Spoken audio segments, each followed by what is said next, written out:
up today. What do we got? Oh, we got a piece of chain on it. I don't know where. First I thought it was just a branch, but oh no, look at that.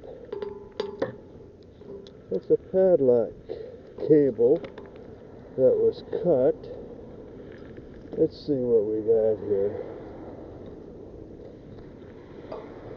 A bicycle padlock cable that was cut. Padlock is still locked, and what does it say?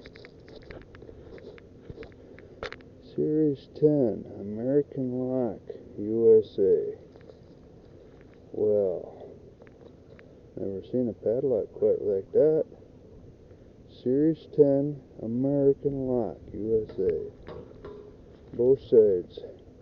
Oh, hey, that's a cool find. And we got it out of the water. What else was on the magnet? It looks like it's some kind of lightweight banding. First it almost looked like it might have been part of like the inners of a tape measure, but I don't know. Anyway, cleaning her up one piece at a time. Coney Cedar Adventures.